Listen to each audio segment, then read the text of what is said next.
केंद्र और राज्य सरकार के संयुक्त प्रयास से विकसित कृषि संकल्प अभियान के तहत पुष्कर के पास भगवानपुरा गांव में एक दिन का किसान प्रशिक्षण शिविर आयोजित किया गया। इस शिविर का मकसद किसानों को जैविक और प्राकृतिक खेती की तकनीक सिखाना और मिट्टी की उर्वरता बढ़ाने के उपायों की जानकारी देना था। इस कार्यक्रम में कृषि विज्ञान केंद्र अजमेर, कृषि विभाग अजमेर और मसाला अनुसंधान केंद्र तबीजी के वैज्ञानिक शामिल हुए। वैज्ञानिक श्री नवरत्न कुमार मीणा ने किसानों को प्राकृतिक खेती के फायदे, फसलों में विविधता और मिट्टी की गुणवत्ता बनाए रखने के तरीके सरल भाषा में समझाए। कृषि विज्ञान केंद्र मेनली जो कार्य करता है वो है प्रशिक्षण के बारे में। जैसे अपने बकरी पालन हो गया, ये 5 दिन की ट्रेनिंग होती है, इसमें 50% किसानों को सब्सिडी दी जाती है। उसके अलावा सुअर पालन हो गया, मधुमक्खी पालन हो गया, मशरूम पालन है। इसी के साथ हम सीड डिस्ट्रीब्यूशन मल्टीप्लिकेशन का कार्य भी करते हैं। अभी साथ ही में श्री कर्ण नरेंद्र विश्वविद्यालय के द्वारा सोइल मॉडल बनाई है, उसमें हम किसानों के ऑन फील्ड सोइल टेस्टिंग करते हैं। उसमें हम पीएच ईसी की रिपोर्ट हैंड टू हैंड दे देते हैं उनको। किस प्रकार क्या टेस्टिंग होती है? देखो, किसानों के सोइल सैंपल के लिए हम उनसे 200 से 250 मिट्टी मंगाते हैं। मिट्टी मंगाने के बाद हमारे पीएच मीटर, ईसी मीटर होते हैं वेल के अंदर। तो पीएच होती है, अगर 7 से अगर ज़्यादा आ जाती है तो क्षारीय या लवणीय होती है। उनके लिए हम कौन सी फसल लगाना चाहिए, उनके प्रॉपर उनको सुधार प्रबंधन के लिए हम बताते हैं। उसी के अलावा पीएच है, पीएच से क्या होता है कि जो कौन से न्यूट्रिएंट कब अवेलेबल होते हैं। अगर पीएच ज़्यादा हुई तो उनकी जो टॉक्सिसिटी होती है उनके बारे में प्रॉपर किसानों को जानकारी देते हैं। कब तक इसकी रिपोर्ट मिलती है? 1 घंटे में। 1 घंटे बाद पीएच और ईसी की रिपोर्ट हम 1 घंटे बाद किसानों को मैनुअली बना के दे देते हैं। किस तरह की रिपोर्ट आती है, उसमें क्या सुझाव रहता है? इसमें हम देखो फसलों के बारे में कि अगर 7 से ज़्यादा है पीएच, 7 से 8.5 के बीच है तो नॉर्मल है, 8.5 से ऊपर है, लवणीय भूमि है तो उसके सुधार क्या सुधार करना चाहिए। जैसे कि अगर लवणीय भूमि है तो उसमें हम लीचिंग की पानी डाल के जो साल्ट है उनको लिस्ट डाउन कर देते हैं। उसके अलावा खुरिसना हो गया, ऐसी क्रॉप लगाते हैं जो ज़्यादा लवण अवशोषित करती है।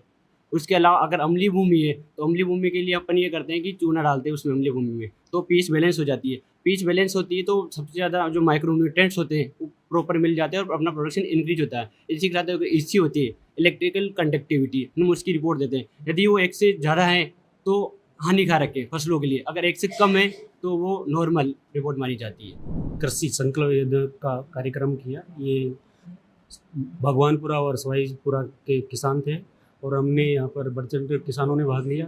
साथ में किसानों को हमने चारे की किस्मों के बारे में बताया, क्योंकि राजस्थान में पशुपालन बहुत ज़्यादा किया जाता है और पशुपालन की किस्मों के बारे में भी बताया। जैसे बरबरी बकरी के बारे में बताया, मुर्रा भैंस के बारे में बताया। और चारे के बारे में यदि आप पौष्टिक लाते हो तो हमने उनको 3 तरह के चारे बताए। एक तो सीरियल जिसमें बाजरा ज्वार के चारे आते हैं, तो जिसमें हमने दलहन के चारे लोबिया और कॉफी के बारे में बताया, ग्वार के बारे में बताया। और ट्री स्पाइसेस का भी यहाँ पे बड़ा स्कोप है, जिसमें आपने सहजना, खेजड़ी इनके बारे में प्रकाश डाला। और साथ साथ में हमने नेपियन ग्रास और सूडान ग्रास के बारे में जानकारी दी और किसान इसको लगा रहे हैं और इस पर बढ़ चढ़ कर जानकारी ली और वो लगाने के लिए और भी तत्पर रहेंगे। भारत सरकार के द्वारा चलित ये विकसित कृषि संकल्प अभियान के तहत आज हम भगवानपुरा और ये सवाईपुरा दोनों गांव की हमने एक संयुक्त बैठक यहाँ पे की है, जिसमें कृषि विज्ञान केंद्र अजमेर, कृषि विभाग अजमेर और हमारे दूसरे एटीसी के और राष्ट्रीय बीज मसाला अनुसंधान के सारे कृषि वैज्ञानिक हम लोग यहाँ पर आए। और आज हमारे सारे कृषि विशेषज्ञों ने हमारे यहाँ पर बैठे हुए किसान महिलाओं से काफ़ी विस्तृत चर्चा की, जिसमें हम लोगों ने इस इलाके में जो उगाई जाने वाली जो फसलें हैं, चाहे फिर वो बागवानी की फसलें हों जिसमें सब्जियां, फल और फूलों की खेती किस तरह से की जाएगी, कहाँ से इनको अच्छी किस्में मिलेगी और कितनी बीज की मात्रा रखी जाएगी और उसमें कौन कौन से कीड़े और बीमारियां जो लगेगी, उसके बारे में हमने काफ़ी विस्तृत जानकारी किसानों को बताई।